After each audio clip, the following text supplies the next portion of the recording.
Welcome to my YouTube channel. I'm Karen Rice. I'm going to be painting for you today a beautiful atmospheric semi-abstract seascape. I'm going to be using lots and lots of different techniques.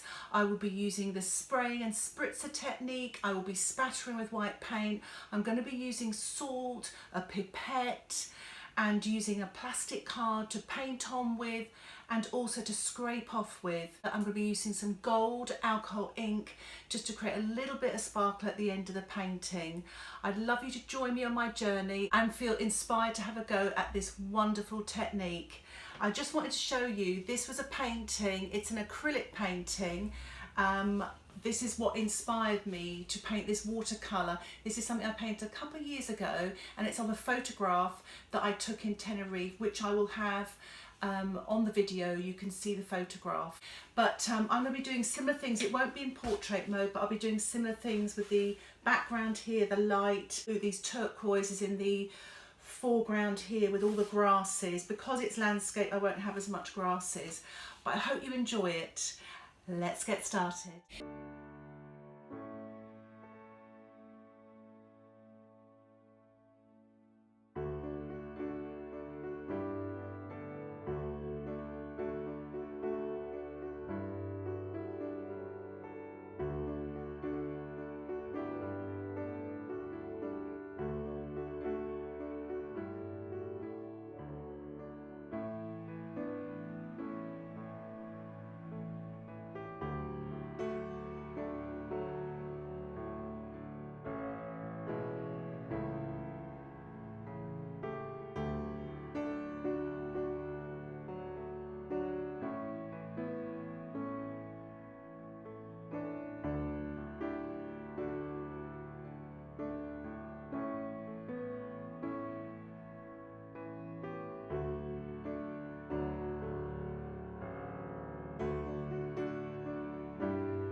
So I hope you enjoyed that video as much as I loved painting it. And this is the finished painting. As you can see, I've got this lovely background here with the light on the water, with all the lovely salt and texture and spattering, and in a certain light you can see that shimmer of the gold as well. So I really hope you've enjoyed it and you've learnt something, and that it's inspired you to have a go. Thank you so much for watching this video. If you'd like to see more videos like this, why not subscribe to my YouTube channel where you can get updates of my latest videos. If you have any questions or comments, please put them in the comments section below this video. Thanks again for watching. Happy painting. Bye for now.